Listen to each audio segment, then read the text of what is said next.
পৰীক্ষাৰ ৰিজাল্ট দিলে, মেট্ৰিকৰ ৰিজাল্ট দিলে, হায়াৰ ছেকেণ্ডাৰী ৰিজাল্ট দিলে, গ্ৰেজুৱেশ্যনৰো ৰিজাল্ট দিব। দুটা আঁচনি আমি আৰম্ভ কৰিব লাগিব ছাত্ৰ ছাত্ৰীসকলৰ বাবে।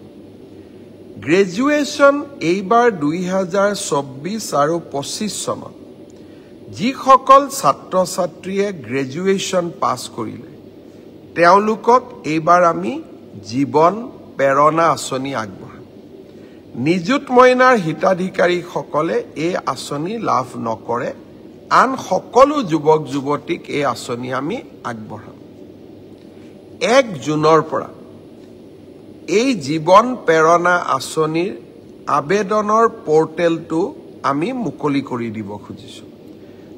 2024-25 চনত অসমৰ যিকোনো বিশ্ববিদ্যালয়, প্ৰাইভেট ইউনিভাৰ্চিটিৰ পৰা পাছ কৰিলে নহ'ব, যিকোনো চৰকাৰী বিশ্ববিদ্যালয়ৰ পৰা পাছ কৰা স্নাতকসকলে এই জীৱন প্ৰেৰণা আঁচনিৰ বাবে আবেদন কৰিব পাৰিব।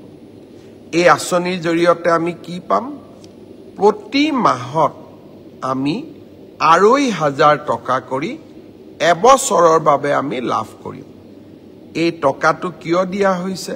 যাতে আপোনালোকে ইণ্টাৰভিউত এপিয়াৰ কৰিব পাৰে, ইণ্টাৰভিউৰ বাবে নিজক প্ৰস্তুত কৰিব পাৰে, আৰু দেউতা মাৰ পৰা যাতে আমি অন্ততঃ এটা বছৰলৈ টকা পইচা বিচাৰিব নালাগে।